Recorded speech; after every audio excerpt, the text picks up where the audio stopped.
I think we may be pushing it a little bit, but one last event for the day. So what I'd like to speak with you about tonight is the quest for a shared Israeli ethos. From the founding of the state, Israelis have asked themselves whether this radically diverse society can manage to coalesce around a shared identity and set of values. One way of understanding Israel is as the sum of its contradictions. It's a culture created by an Ashkenazi ideological core that is increasingly being reshaped by its Mizrahi majority. It's a secular state in a holy land, uneasily balancing religion and state. We're a country under siege, struggling between security and democratic norms. We're the only democracy in a region that is devouring itself. We're the only democracy that is the long-term occupier of another people. We are the only occupier that fears that withdrawal from territory will not merely diminish us, but risk our ability to defend ourselves. In its early years, official Israel promoted the notion of an ideal Israeli. Socialist, secular, implicitly Ashkenazi. Today, Israel is far more diverse, and at least within its sovereign borders, far more democratic and pluralistic than in its early years. We've moved from a coercive melting pot to an uneasy confederation of tribes. Yet that diversity only intensifies the urgency of the old question. Do we have a common identity and set of values? Is it possible for us to fashion a broad set of shared values? Debates in Israel are often so intense, not only because Jews argue intensely, but because the issues are perceived by protagonists to be nothing less than life and death. That is surely true of our territorial debate, where left and right agree about one thing, that the vision of the other camp is a danger to the state's existence. But even our religion and state debates can be perceived by protagonists as existential.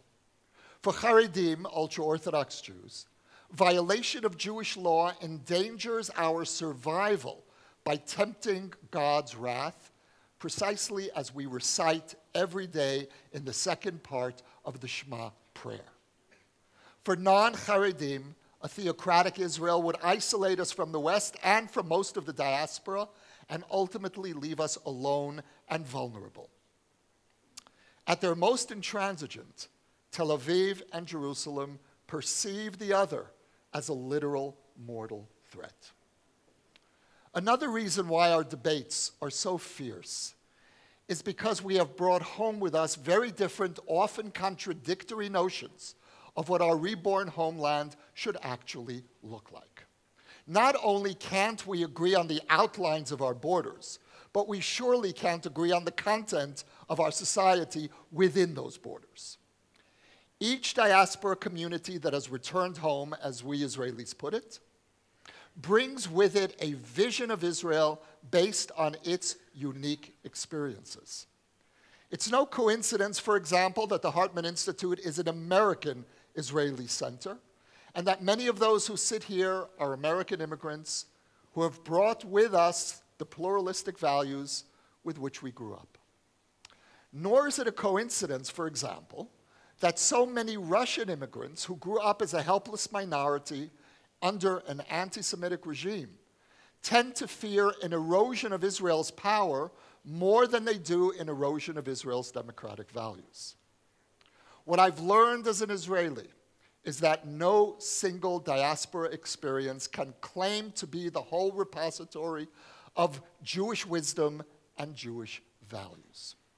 It sometimes seems to me that different diaspora sensibilities, even different eras of Jewish history, are arguing with themselves about the meaning of Jewish identity and the nature of the state that we dreamed into being. During the first Intifada in the early 1990s, I served in an IDF unit that was based in the Gaza refugee camps. Our role was actually more policing than soldiering, trying to control violent mass protests. During that time, I befriended two fellow new immigrants in the unit, both of whom, as it happens, were African Jews, one white, the other black. Zev was from South Africa, and Shimon was from Ethiopia. As we patrolled the camps, Zev became increasingly listless. Gaza was his nightmare. It was as if South Africa had pursued him here. But Shimon was resolute. He saw the graffiti on the walls showing swords piercing the Star of David with blood trickling off the map, and he concluded it's us or them. The Palestinians want to send me and my family back to the Sudanese refugee camp, and I'm going to fight back. The challenge facing Israeli society, then, is to accommodate within a shared, broad framework of values the radically different sensibilities of our ideological and ethnic tribes. That framework has been defined by Israel's Declaration of Independence as Jewish and democratic. What each of those values means, and the balance between them, is the essence of the struggle over defining Israeliness in our time.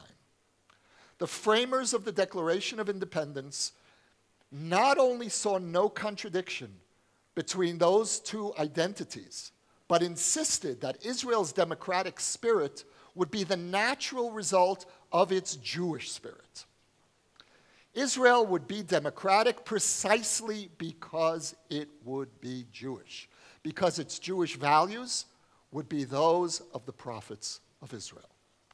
The nation's founders, then, defined Israel as both a Jewish state and a state of all of its citizens, without any contradictions.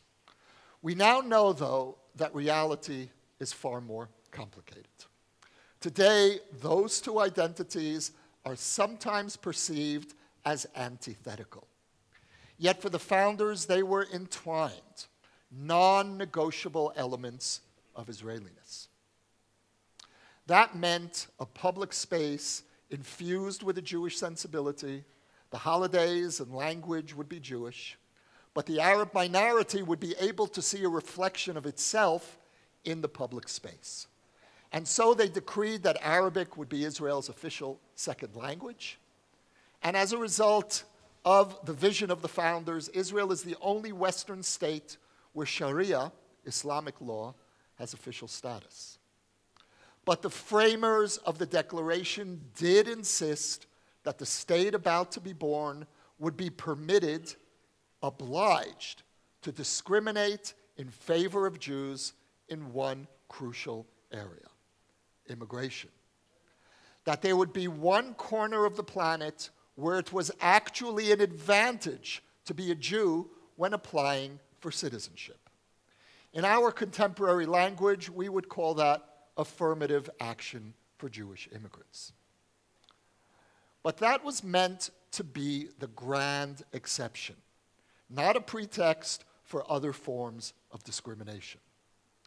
As former Chief Justice Aaron Barak explained, a democratic state is permitted to determine who it prefers to admit into the country as citizens. It is permitted, in other words, to discriminate at the gates of entry. But once an immigrant enters through those gates and becomes a citizen, there can be no preferential treatment on the basis of identity. For all the erosion in democratic values, especially among young Israelis, arguably a majority of Israeli Jews still feel committed in one form or another to maintaining Israel as a Jewish and democratic state, however those terms are loosely defined. But the country's two fastest growing populations, the ultra-Orthodox and the Arab or Palestinian Israelis, are also the two populations that are outside that shared national ethos. Arab Israelis want Israel to be less Jewish, while ultra-Orthodox Israelis want Israel to be more Jewish. Israel's challenge is to create a strong center that can hold our unavoidable, necessary, essential contradictions. The emergence of a substantial centrist camp on the Palestinian issue, ready in principle for a two-state solution, but wary, deeply wary of the other side's intentions, has gone a long way toward calming our territorial debate, at least among Israelis, if not quite among American Jews. But for now, at least, the left-right schism over a Palestinian state has given way to the primacy of our cultural schism over democracy, identity, the rule of law, respect for minority rights.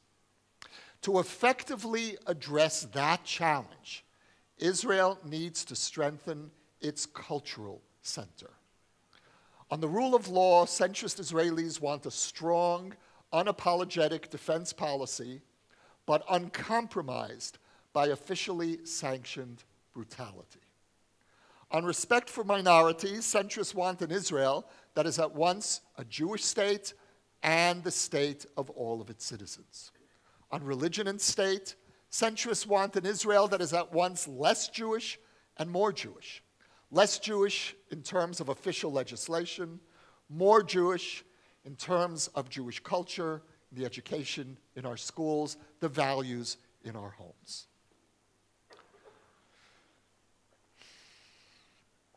The shared ethos toward which we need to aspire is not homogeneity, but its opposite, an embrace of paradox that is the heart of the Israeli experience. This tension is the unavoidable result of the ingathering of the exiles, of the convergence on this small spot of Jews from around the world, uneasily creating a shared society with an Arab minority, and trying at the same time to make sense of the contradictory hopes and fears and dreams of 4,000 years of Jewish history. Thank you. Yossi, Klein, Halevi, everybody.